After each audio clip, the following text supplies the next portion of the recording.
Hello students, today we are going to discuss next pre-foundation concept for physics which we have already studied in a 9th and 10th standard, that is the concepts regarding distance, displacement, speed, velocity, acceleration.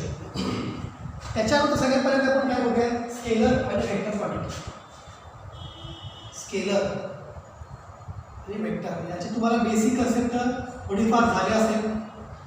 Scalar आणि vector, आता हा object आहे, हा at rest पोझिशनला आहे, म्हणजे या ऑब्जेक्टला डायरेक्शन आहे का, हा चालला आहे एका पर्टिक्युलर डायरेक्शनला, नाही, हा ऑब्जेक्ट ॲट रेस्ट पोझिशनलाच आहे, म्हणजे या ऑब्जेक्टला काहीतरी स्पेसिफिक मास आहे. बघा ॲट रेस्टला ऑब्जेक्टचं मास काय आहे, M. Mass of any object that is its a magnitude. कुठल्याही ऑब्जेक्टचं त्याचं स्वतःचं मास हे त्याचं काय असतं, मॅग्निट्यूड. आणि जर या ऑब्जेक्टला तुम्ही काहीतरी फोर्स अप्लाय केला तरच ऑब्जेक्ट मोशनमध्ये असणार आहे. ते मोशनची केस आपण नंतर डिस्कस करू. So keep in mind first, whenever object is possessing some specific mass, so I can say the mass of any object is said to be its magnitude. So that magnitude of any object is called as a scalar quantity. The magnitude of object is said to be a scalar quantity. ही कुठल्याही दिशेला body जात नाहीये, okay, कुठल्या दिशेला body जात नाही, त्यामुळे त्याला फक्त काय आहे, मॅग्निट्यूड. त्या बॉडीला डायरेक्शन नाही आहे, त्या बॉडीला फक्त मास आहे, म्हणजेच त्या बॉडीला फक्त काय आहे, मॅग्निट्यूड. म्हणजेच ही बॉडी कशी आहे, स्केलर. मग अशा बऱ्याचशाच क्वांटिटीज आहेत ज्या स्केलर आहेत, ज्या वेक्टर आहेत. मग मी या केसमध्ये बघा मास, या केसमध्ये काय कसं त्याला mass is said to be a scalar quantity, कारण ती डायरेक्शन चेंज करत नाही, ती त्या बॉडीची काय इंटरनल प्रॉपर्टीज आहे जी स्केलर प्रॉपर्टी असणार आहे. So I can say magnitude of object with no direction this said to be a scalar quantity. हे आपण नंतर डिटेलमध्ये 11th बघणार आहे. आणि वेक्टर म्हणजे काय, हा पेन याचं मास स्केलर, या पेनला मी जर असं फेकलं, pen is moving in a certain direction, म्हणजे या प्लेनला काय आहे, मास पण आहे, म्हणजेच या पेनला काय आहे, मॅग्निट्यूड पण आहे आणि डायरेक्शन पण आहे. म्हणजे ज्या ऑब्जेक्टला मॅग्निट्यूड पण आहे आणि डायरेक्शन पण आहे त्याला काय म्हणायचं, vector quantity. Okay, vector quantity म्हणजे काय बघा,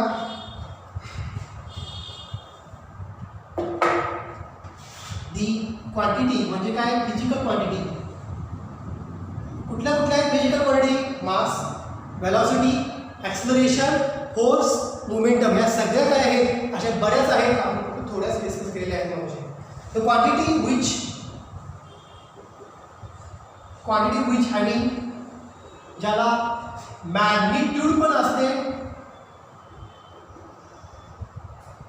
and having magnitude and direction, that physical quantity is said to be a vector quantity. And the object or any physical quantity which is having magnitude only, it is called as the scalar quantity. मास म्हणजेच काय, scalar. तोच मास जर एका particular डायरेक्शनला फेकला तर तो मास काय करणार आहे, it is moving in a particular direction. म्हणजे या मासला काय मिळालं, तसं व्हेलॉसिटी. हा मास एका पर्टिक्युलर व्हेलॉसिटीने पुढे चालला आहे, म्हणजे त्याला एक व्हेलॉसिटी पण आहे, त्याला त्याचं मास पण आहे, त्याला डायरेक्शन पण आहे, त्याला मॅग्निट्यूड पण आहे. म्हणजे त्यावेळेला ही बॉडी काय म्हणून ॲक्ट होणार आहे, it is acting as a vector quantity. So I can say scalar quantity, the physical quantity और object having the magnitude only, it is a scalar quantity. Object under motion which is having magnitude और direction, it is called as a vector quantity. Only magnitude it is said to be a scalar quantity. Magnitude as well as a direction it is called as a vector quantity. याचे फक्त आपण basic concept discuss केलेले आहेत. डिटेलमध्ये scalar vector काय आहे, त्याच्या properties काय आहेत, दोन स्केलर क्वांटिटीमध्ये अँगल कसा असतो, दोन वेक्टर क्वांटिटीजमध्ये अँगल कसा असतो, under rotation, under linear motion, हे आपण नंतर डिटेलमध्ये स्टडी करणार आहे. So I discuss first distance and displacement. distance and displacement. Okay, object which is at position A. ठीक आहे. After certain interval of time object reaches to position B. म्हणजे ज्या टाइम 0 होता ऑब्जेक्ट ॲट रेस्टला होता, म्हणजे rest position of body याला आपण काय म्हणतो? Static position of body. Rest position of body याला आपण काय म्हणतो? Static position of body. ज्या वेळेला तुम्ही या बॉडीवरती फोर्स अप्लाय करणार त्याला बॉडी काय करणार आहे? It is moving from position A to the position B. इथं आली करेक्ट. काही झाले पॉईंट कुठं आला? बी पासून सी त्या पोझिशनला आला. ओके. मग बघा इथं टाइम 0 होता, इथं टाइम 1 सेकंद आहे, इथं टाइम काय आहे? इथं टाइम काय आहे? 2 सेकंद. ओके. टाइम वाढत गेला, त्याच्या बॉडीवरती ऍक्ट होणारा फोर्स पण वाढत गेला. बॉडी ए पोझिशनला होती, नंतर बी ला गेली, नंतर सी ला गेली. म्हणजे काय झालं? बॉडीची पोझिशन चेंज होत गेली. ओके. या बॉडीचा पाथ कोणता ट्रॅव्हल केला? पाथ म्हणजेच काय बघा actual length travel by the particle or body. Length या पार्टिकलनं किती ट्रॅव्हल केली बघा. पार्टिकल घ्या किंवा बॉडी घ्या, एवढी लेंथ ट्रॅव्हल केली. याला मी म्हणतो पाथ और लेंथ ट्रॅव्हल्ड बाय पाथ और लेंथ ट्रॅव्हल्ड बाय पार्टिकल घ्या किंवा बॉडी घ्या, काही प्रॉब्लेम नाही. पाथ और लेंथ ट्रॅव्हल बाय पार्टिकल और body. This is actual path. असं आहे का इकडे गेला मग इकडे आला, इकडे आला इकडे गेला? नाही. डायरेक्ट ए कडून बी ला गेला, इथं पण फोर्स अप्लाय झाला, त्यामुळे डायरेक्ट बी कडून सी ला आला. म्हणजे हे काय? Actual distance travel by the particle. मग हे ॲक्च्युअल डिस्टन्स किती ट्रॅव्हल केलं? A B. इथं ॲक्च्युअल डिस्टन्स किती ट्रॅव्हल केलं? B C. हे डिस्टन्स ट्रॅव्हल किती केलं? A B. हे डिस्टन्स ट्रॅव्हल किती केलं? B C. मग डिस्टन्स या पार्टिकलने किती कव्हर केलं? डिस्टन्स या पार्टिकलने किती कव्हर केलं? ए डिस्टन्स कव्हर केलं, म्हणजेच ए बी कव्हर केलं. म्हणजे डिस्टन्स तुम्ही कसं डिफाईन करणार बघा. ॲक्च्युअल पाथ, ॲक्च्युअल पाथ और लेंथ ट्रॅव्हल. ट्रॅव्हल पण म्हणतात आणि ट्रॅव्हल्स पण म्हणतात. लेंथ ट्रॅव्हल बाय बॉडी घ्या किंवा पार्टिकल घ्या. Length travel by particle in motion is called as distance. Distance म्हणजे काय? डेफिनेशन बघा. the actual path or actual length traveled by the particle in motion. the actual path or actual length traveled by the particle in motion is called as the distance traveled by that particle. म्हणजे distance बघा actual ए पासून B ला travel केलं. Direction कोणाची आहे? पार्टिकलची नाही. Force apply केला पण पर्टिक्युलर डायरेक्शनला तो पार्टिकल जात आहे, म्हणजे त्या पार्टिकलची ती व्हेलॉसिटी आहे. त्या पार्टिकलची व्हेलॉसिटी व्ही आहे आणि त्या पार्टिकलचं मास इथं जे होतं तेच मास इथं आहे. त्याची मॅग्निट्यूड सेमच राहिली, फक्त त्या पार्टिकलची व्हेलॉसिटी चेंज झाली. So velocity is said to be a quantity which is moving from one position to other position having magnitude as well as direction. म्हणजे ही काय असणार? त्या पार्टिकलची व्हेलॉसिटी. ज्या पार्टिकलला व्हेलॉसिटी असणार आहे त्याला पार्टिकल काय करणार आहे? It is acting as a vector quantity. पण या केसमध्ये काय झालंय? पाथ ट्रॅव्हल केला म्हणजे लेंथ ट्रॅव्हल केली. लेंथ हे काय असतं? Scalar quantity. लेंथ हे काय असतं? स्केलर, ज्याला फक्त मॅग्निट्यूडच प्रेझेंट असते. लेंथ ट्रॅव्हल केली म्हणजेच काय? त्याचं डिस्टन्स आहे ए बी. लेंथ ट्रॅव्हल केली बी सी म्हणजेच त्याचं डिस्टन्स किती आहे? B C. म्हणून डिस्टन्सला काय म्हणायचं? It is a scalar quantity. बघा लक्षात ठेवा, distance is always said to be a scalar quantity. What is distance? The actual path और length travel by particle in a motion is called as a distance of the particle, which is always scalar quantity because distance is said to be length traveled. Length itself is said to be a scalar quantity. That's why distance is said to be a scalar quantity. आता बघा हे एक example झालं straight लाईनचं. इथं object आहे एक पोझिशनला, force apply केला, ऑब्जेक्ट आला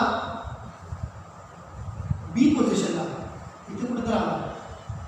नंतर ऑब्जेक्ट कुठे आला? इथं आला, फोर्स अप्लाय केला, इथं पण वरती भेटला, इथं ऑब्जेक्ट आला. म्हणजे A B C actual path किती ट्रॅव्हल झाला? ॲक्च्युअल पाथ पार्टिकलचा ॲक्च्युअल जर्नी कशी आहे?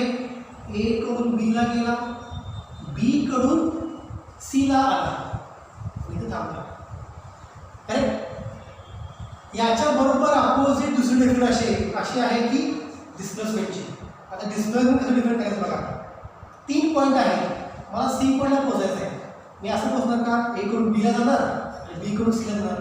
पण ए टू बी काय आहे actual path, B to C काय ॲक्च्युअल पाथ. पण मी इथून इथे डायरेक्ट जाऊ शकतो A to C. So this is what one end, this is what another end. Direct I can go from A to C. म्हणजे हा काय झाला शॉर्टेस्ट पाथ, हा काय झाला लॉंगेस्ट. पहिला ए कडून बीला गेलो, मग बी कडून सीला आलो. त्याच्यापेक्षा मी कुठून जाणार directly I can go from A to C position. म्हणजे बघा दी शॉर्टेस्ट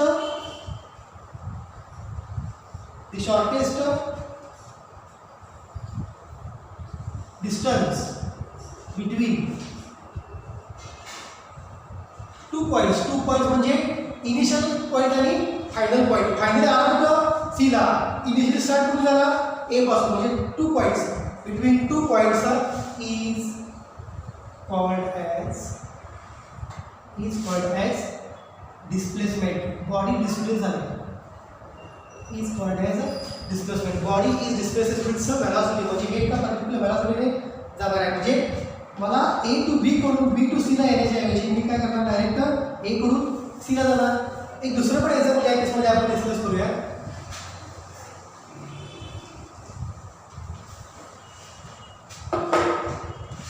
आता हा असा पाथ आहे बरोबर. आता हा असा पाथ आहे, इथं बॉडी ए पोझिशन आहे, मला या पोझिशनला यायचं आहे.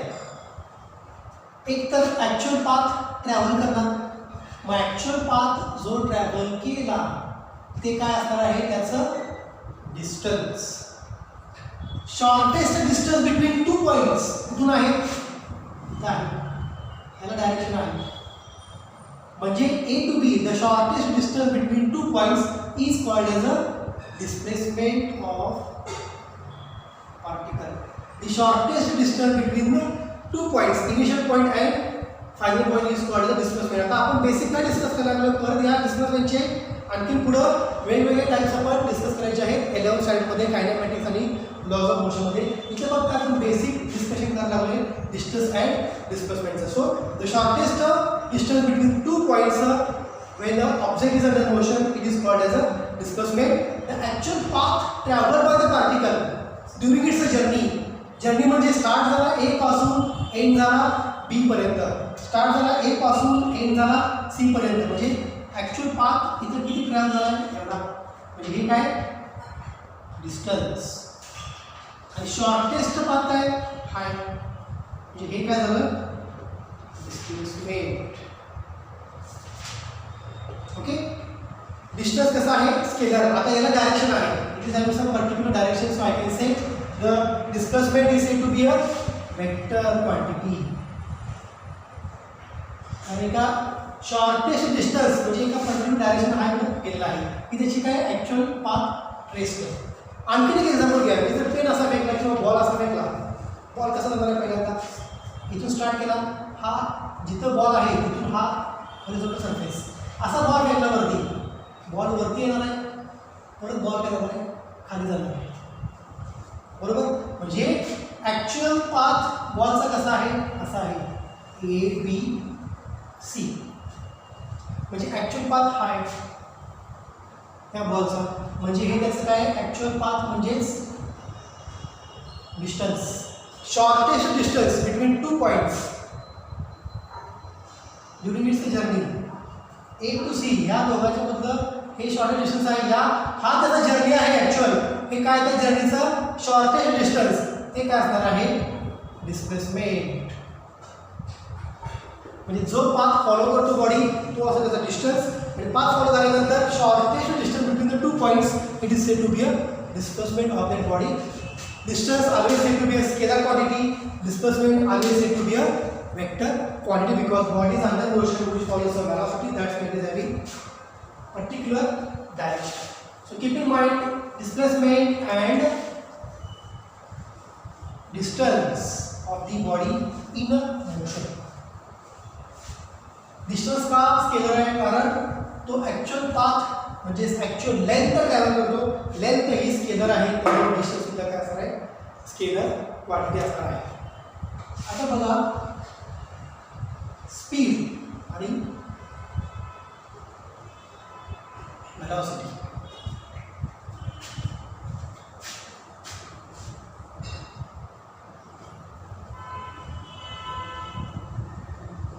ओके, या ठिकाणी मास m आहे, तेच मास पॉईंट बी ला असेल, तेच मास पॉईंट सी ला असेल. ठीक आहे, फोर्स अप्लाय केला, body under motion. Okay, time 1 सेकंदला बॉडी इथं होती किंवा 0 सेकंदला होती, टाइम 2 सेकंदला बॉडी बी ला आली, टाइम 3 सेकंदला बॉडी सी ला आली. आता या ठिकाणी टाइम t इक्वल 1 सेकंद आहे, याचा तर body which is moving in some initial velocity म्हणून टाइम इक्वल टू 1 सेकंद आहे. टाइम 0 असेल तर बॉडी ॲट रेस्टलाच असते. टाइम काहीतरी आहे म्हणजे body is moving with some initial velocity. Force apply केला काय होतं या ठिकाणी बॉडीनं पोर्शन ऑक्युपाय केली, जी इकडं बॉडी आहे. ॲक्च्युअल पाथ किती ट्रॅव्हल झाला, ए बी. मग ए बी म्हणजेच काय, the actual path travel A पासून बी ला यायला त्याला काहीतरी टाइम लागला. The actual path travel divide by time required. तो ॲक्च्युअल पाथ ट्रॅव्हल करायला काहीतरी टाइम लागला. मग तो ॲक्च्युअल पाथ किती ट्रॅव्हल केला, मी असं म्हणतो एल. म्हणजेच काय, length. Length A B travel करायला टाइम लागला टी. टी म्हणजे त्या ठिकाणी मी काय केलं बघा, T is equal to suppose हे जर T2 घेतलं, हे जर T1 घेतलं तर T2 मायनस T1 काय लागला, 1 सेकंड. म्हणजे 1 सेकंड लागला बॉडीला ए पासून बी पोझिशनला येण्यासाठी. पण ही त्याची काय, actual path travel by the particle, that is length A B divide by time required. याला काय म्हणतो आपण, स्पीड. त्या बॉडीची स्पीड किती आहे, actual path travel divide by time. परत बी पासून सी ला गेला, परत बी पासून सी ला गेला. या ठिकाणी ॲक्च्युअल पाथ किती ट्रॅव्हल केला आहे, BC. BC ट्रॅव्हल करायला टाइम किती लागला, 1 सेकंड. म्हणजे या ठिकाणी परत बॉडीची स्पीड किती आहे, is said to be distance travel per unit time. So keep in mind, whenever there is a concept regarding the distance with respect to time, always there is said to be presence of speed. कारण speed म्हणजे काय असतं, distance travel upon time. मग आता या केसमध्ये बघा, A to B हा ॲक्च्युअल पाथ ट्रॅव्हल केला आहे पार्टिकलनं. ॲक्च्युअल पाथ ट्रॅव्हल करायला काहीतरी याला टाइम लागला 1 second. Actual path upon time required that gives a speed of the particle. Actual path divided by time required that gives a speed of the particle. मग actual path म्हणजेच काय, length A बी. हे काय आहे, distance आहे ना. Actual path म्हणजेच काय, डिस्टन्स. पण डिस्टन्स जर स्केलर असेल, डिस्टन्स जर स्केलर असेल तर स्पीड सुद्धा काय मिळणार आहे, स्केलर फॉर्ममध्येच मिळणार आहे. लक्षात घ्या, speed of any body under motion which is defined as actual path travel by the particle, और I can say actual path म्हणजे त्याला काय म्हणायचं, ॲक्च्युअल पाथच काय म्हणायचं, डिस्टन्स. तुम्ही डेफिनेशन कशी करू नका, काय प्रॉब्लेम नाही. द डिस्टन्स ट्रॅव्हल और actual path travel per upon time required to travel that distance. म्हणजे ते डिस्टन्स किती आहे, length A B. Length A B travel करायला काहीतरी टाइम लागला टी.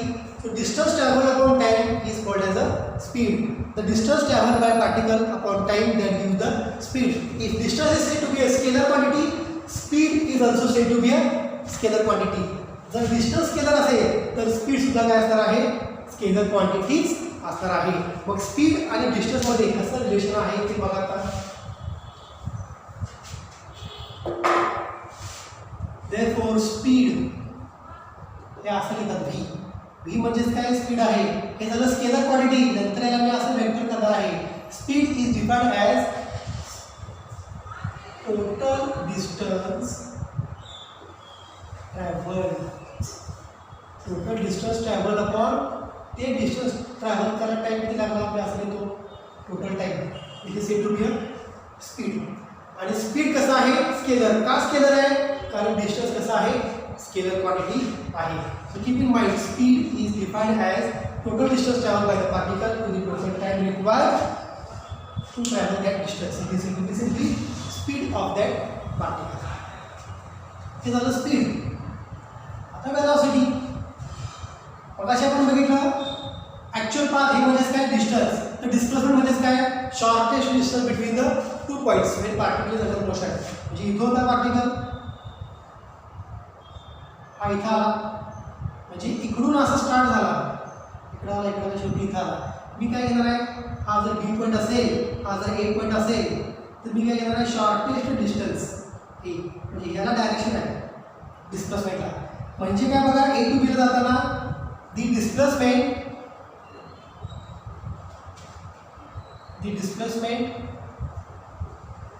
परफॉर्म अपॉन हे डिस्प्लेसमेंट परफॉर्म करण्यासाठी ए कडून बी ला गेला, शॉर्टेस्ट डिस्टन्स झालाय, shortest distance travel by the particle that is exactly displacement. इथून ए पासून बी ला जायला त्याला काहीतरी टाइम लागला, तर displacement perform upon time that gives the velocity. This velocity v is said to be I can simply write the ratio of displacement upon time that gives the velocity of the body or velocity of the particle. If displacement is said to be vector, velocity is said to be a vector. Speed is a scalar. Why speed is a scalar? Because distance is scalar. Distance scalar असल्यामुळे speed scalar, displacement vector असल्यामुळे velocity vector. So velocity is said to be vector quantity and speed is said to be a scalar quantity. Velocity is said to be vector quantity and speed is said to be scalar quantity. So I think you understood this concept regarding speed as well as velocity of the particle. आता आपण काय बघायचं आहे, acceleration.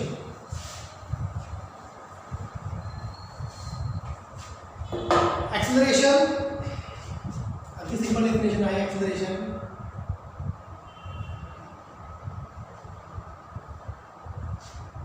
Okay, परत body इकडे आली, परत body इकडे आली, मला या पॉईंटला यायचं आहे, म्हणजे मी काय करणार शॉर्टेस्ट डिस्टन्स, म्हणजे या ठिकाणी मला काय करणार वेलॉसिटी इनिशियल स्टार्ट झाली इथं, नंतर इथं आली, नंतर इथं आली, इथं आली आणि इथं आली. म्हणजे या केसमध्ये मला काय मिळालं displacement upon time I will get the velocity, but this is the actual path traveled by the particle. I will get the distance. So this is the distance and this is the shortest distance. It is said to be a displacement. मग इथं त्याला काय म्हणणार आहे velocity आणि इथं त्याला काय म्हणणार आहे स्पीड. स्पीडला वरती मी ॲरो काढलेला नाहीये, ॲरो असेल तर तो वेक्टर असतो, त्यामुळे हे स्पीड काय आहे स्केलर आणि v काय आहे वेक्टर क्वांटिटी. आता बॉडी ॲक्सिडेंट झाली, ए पासून इकडे आली, इथून इकडे आली, इकडून इकडे आली, इकडून इकडे आली, म्हणजे काय फोर्स अप्लाय केला, it is moving with some motions. मग ही मोशन मी लिनियर कशी काढतो बघा, इथं आहे, परत या पोझिशनला आली, परत या पोझिशनला आली, परत या पोझिशनला आली. इथं असताना त्या बॉडीचं स्पीड किती होतं v1, इथं असताना त्या बॉडीची वेलॉसिटी किती आहे v1 बार, बार इंडिकेट्स वेक्टर. इथं असताना वेलॉसिटी किती होती v2, इथं असताना वेलॉसिटी किती आहे v2 बार, इथं असताना वेलॉसिटी किती आहे v3 बार, इथं काय असणार आहे speed v3. Is it clear? इथं वेलॉसिटी आहे सपोज 2 मीटर पर सेकंड, इथं आहे सपोज 3 मीटर पर सेकंड आणि इथं आहे सपोज 4 मीटर पर सेकंड. वेलॉसिटी चेंज झाली ना, इथं वेलॉसिटी वेगळी आहे, इथं वेलॉसिटी वेगळी आहे, इथं वेलॉसिटी वेगळी आहे, म्हणजे बॉडी कसा चाललाय it is moving with uniform velocity और non uniform.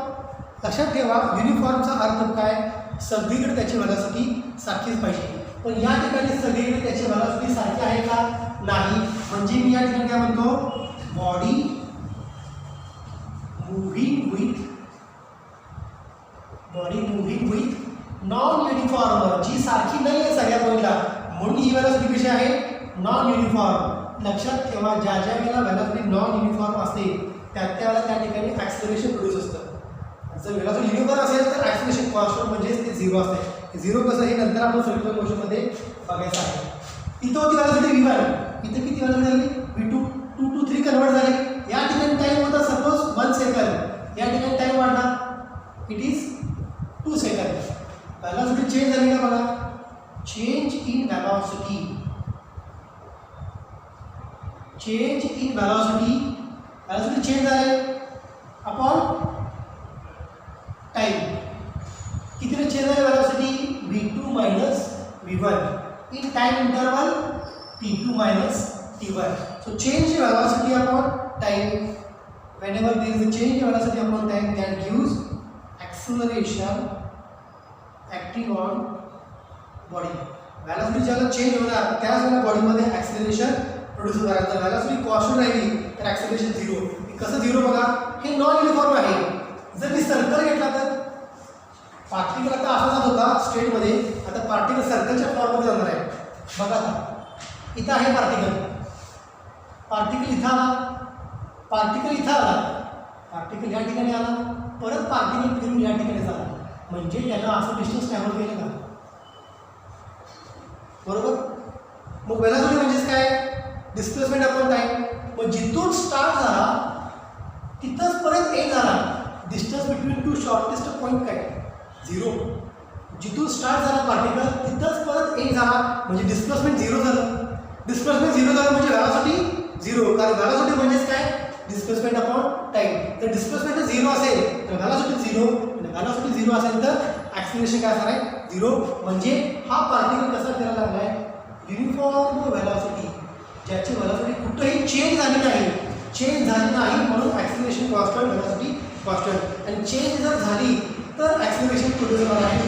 It is a non uniform acceleration. So I can say acceleration is defined as change in velocity upon time, or simply you can define acceleration is nothing but the ratio of velocity and time. The velocity with respect to time that gives acceleration of the particle. And जर velocity काय vector quantity आहे तर acceleration सुद्धा काय असणार आहे? vector quantity. So keep in mind definition of acceleration. It is the ratio of velocity and time. Velocity is a vector quantity, acceleration is a vector quantity. Definition of vector is displacement upon time, displacement vector quantity, velocity vector quantity. Speed म्हणजेच काय? It is the distance traveled upon time. Speed is a scalar quantity because distance is said to be a scalar quantity. What is distance? It is the actual path traveled by the particle. It is said to be distance, which is a scalar quantity. And what is the displacement? It is the shortest distance between the 2 points when object is under motion. That is said to be displacement. Keep in mind, displacement vector, distance scalar, speed scalar, velocity vector, acceleration vector. हे सगळे काय vectors आहेत? कारण ॲक्सिलरेशनच्या फॉर्म्युलामध्ये velocity आहे म्हणून velocity vector आहे म्हणून acceleration vector, displacement vector आहे म्हणून वेलोसिटी वेक्टर, आणि स्पीड इज इक्वल टू काय असतं? Distance upon time. Distance scalar आहे म्हणून स्पीड काय असणार आहे? स्केलर क्वांटिटी असणार आहे. So here we can stop for this basic concept regarding distance, displacement, speed and velocity and acceleration of the particle. Thank you.